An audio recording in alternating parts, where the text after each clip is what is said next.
જિલ્લામાં જે ઘટના બની હતી અપહરણ અને હત્યાના પ્રયાસની તપાસનો શું રહ્યો છે?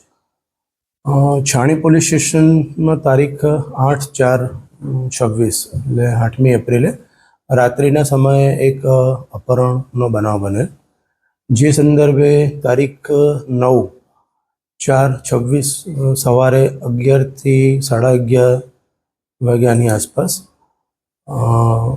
એક વ્યક્તિ જેમનું નામ છે ગિરીશભાઈ પટેલ, જેમને પોલીસ સ્ટેશન છાણી પોલીસનો સંપર્ક કરી અને પોતાની સાથે બનેલી હકીકત વર્ણવેલી, જે સંદર્ભે ગુનાની ગંભીરતા ધ્યાનમાં લેતા ગિરીશભાઈ પટેલની વિસ્તૃત પૂછપરછ કરતા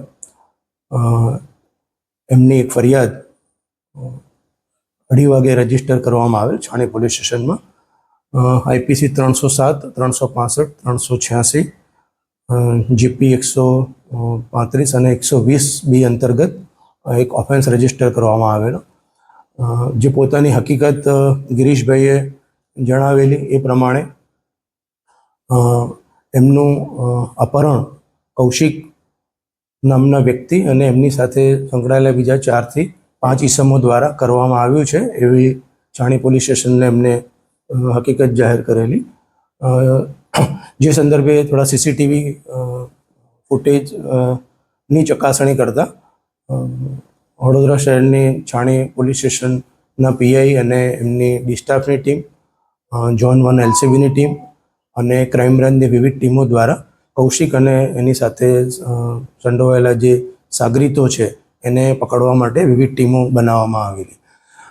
આ સંદર્ભે જ્યારે વિગતવાર ફરિયાદીને પૂછવામાં આવ્યું ત્યારે ફરિયાદી દ્વારા એવી જાહેરાત કરવામાં આવી કે એક પાર્લર ચલાવે છે, તો 8મી તારીખે રાત્રે 11 વાગે પોતાના પાનના પાર્લરથી દૈનિક જે રીતે રોજ ઘરે જતા હોય છે એ રીતે છાણી વિસ્તારમાં એ પોતે રહે છે અને ત્યાં એ પોતાના ઘેર રાત્રિના સમયે જતા હતા, ત્યારે એક સ્વિફ્ટ કાર જે એમના એક્ટિવાને અથડાવવામાં આવે છે, એમને પાડી દેવામાં આવે છે અને કારમાં બેસેલા 3 ઈસમો જે છે એ ખેંચી અને એમને સ્વિફ્ટ કારમાં ખેંચી જાય છે, એમનું અપહરણ કરી ત્યાંથી એ ડુમાળ ચોકડી લઈ જાય છે, ત્યાંથી દેના ચોકડી થઈ અને ગોલ્ડન ચોકડી બાજુ થઈ અને સાવલી બાજુ લઈ જવાની હકીકત એમને જાહેર કરેલી. ત્યાંથી એમને સોજિત્રા નજીક આવેલ કેનાલ, ત્યાં આ ઈસમો દ્વારા એ કેનાલમાં ફરિયાદી ગિરીશભાઈ જે છે એમને ફેંકી દેવામાં આવેલા. તો મારવાના ઈરાદાથી એમને કેનાલમાં ફેંકેલા અને કેનાલમાં સદનસીબે તેઓ આગળ એક પિલર હતું એ પકડી અને લગભગ 2 થી 3 કલાક જેવું, ઓલમોસ્ટ આખી રાત લગભગ 2:30 વાગે કેનાલમાં ફેંક્યા હતા, સવારના 6 વાગ્યા સુધી એ કેનાલના પિલર છે ત્યાં એ બેસી રહ્યા. ત્યારબાદ તે અજવાળું થતાં બહાર આવતા બાજુના જે કેનાલની બાજુના જે મકાનો છે ત્યાં જઈ સંપર્ક કરતા એમને પોતાના ઘેર આ બાબતે જાણ કરેલી કે મને મારી સાથે આ પ્રકારનું કૃત્ય થયેલું છે.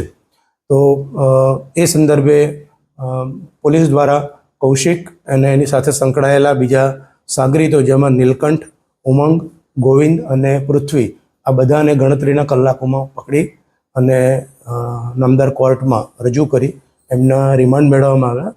કોર્ટે 4 દિવસના રિમાન્ડ જે છે એ મંજૂર કરેલા. વધુ પૂછપરછ ઊંડાણપૂર્વક કરતા એવી હકીકત પણ જાણવા મળેલી કે કૌશિક જે છે એ ફરિયાદી ગિરીશ પટેલની પત્ની ફાલ્ગુની જે છે એના સંપર્કમાં હતો. 6-1 મહિના પહેલાં આ બાબતે ગિરીશભાઈ અને ફાલ્ગુનીબેનને બોલાચાલી પણ થયેલી. એ સંદર્ભે ગિરીશભાઈના અપહરણ માટેનું જે આખું પ્લાનિંગ છે એ કૌશિકભાઈએ કરેલું અને તપાસ દરમિયાન જે પુરાવા મળ્યા છે એમાં એવી હકીકત મળી છે કૌશિકભાઈના મોબાઈલમાંથી ને કે એમાં એમની પત્ની ફાલ્ગુની જે છે એમની પણ સંડોવણીઓ હતી, એમને પણ અટક કરવામાં આવ્યા છે અને જ્યુડિશિયલ કસ્ટડી જે છે અટક કરી અને એમને મોકલી આપવામાં આવ્યા છે.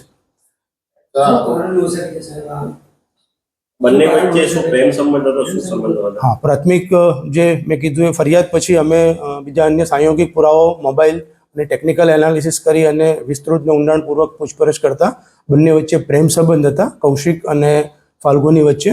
પણ 6 માસ પહેલાં આ બાબતે મેં હમણાં જણાવ્યા પ્રમાણે બોલવાનું થયેલું, પરંતુ એમને પોતાના પતિ એટલે કે ગિરીશભાઈનું અપહરણ માટેનો પ્લાન જે છે કૌશિકભાઈ અને ફાલ્ગુનીબેને કરેલું, અને એમાં મદદગારી જે છે એ નીલકંઠ, ઉમંગ, ગોવિંદ અને પૃથ્વી, એક વ્યક્તિ હજુ પણ આ બાબતે પકડવાના બાકી છે, જેનું નામ નિકુંજ છે.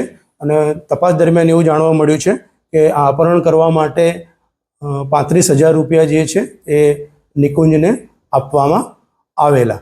બીજું, સીસીટીવી ફૂટેજ દરમિયાન જે સ્વિફ્ટ કાર જે છે એ જે એના એક્ટિવાને અથડાવે છે, તો એની પાછળ એક બાઇક સવાર જે શંકાસ્પદ લાગતા, એ રેકી કરતો હોય લાગતો, તો એની પણ તપાસ કરતા એની પણ એમાં સંડોવણી જે છે એ ખુલેલી છે. અને બાઇક સવારનું નામ છે રુદ્ર રાવળ, એને પણ આના કામે પોલીસે અટક કર્યો છે. હાલમાં સ્વિફ્ટ ગાડી, એમને જે ભયમાં મૂકવા માટે ઉપયોગમાં કરવામાં આવેલું ખંજર, રોકડ રકમ અને ડેબિટ કાર્ડ જે છે એની પોલીસે રિકવરી કરી છે. આગળની તપાસ ચાલુ છે. કેટલા વર્ષથી પ્રેમ સંબંધ હતો આ બંને વચ્ચે?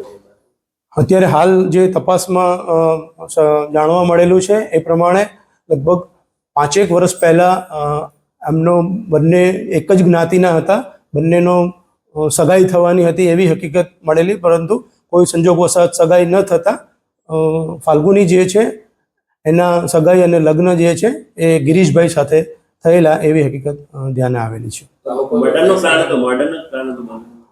ચોક્કસ એમાં 307 એટલે જ લીધી છે, કારણ કે અપહરણ કરી અને ભયમાં મૂકી અને કેનાલમાં ફેંકી દીધા છે. સદનસીબે ગિરીશભાઈ જે છે એમને કેનાલમાં પિલર જે છે એ પકડી લેતા એમનો જીવ બચી ગયો છે.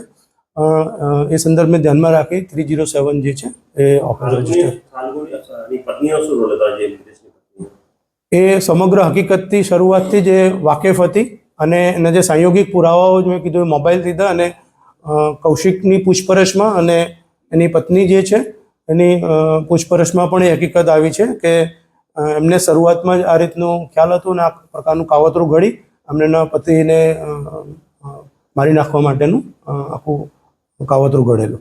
પૈસાની માંગણી કરી તે લોકો અપહરણ બાદ?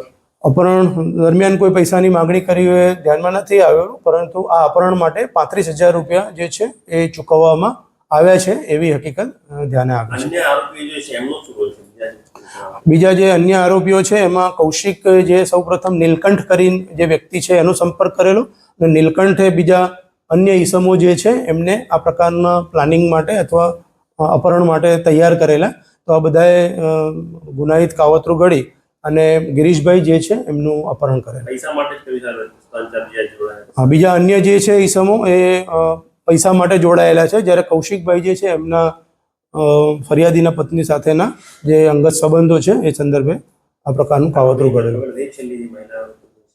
હા, મહિલા આરોપી જે છે ફાલ્ગુનીબેન, એમની પણ ધરપકડ કરી છે, અને એના સંયોગિક પુરાવા મળતા એમની અટક કરીને એમને પણ જ્યુડિશિયલ કસ્ટડીમાં મોકલ્યા છે.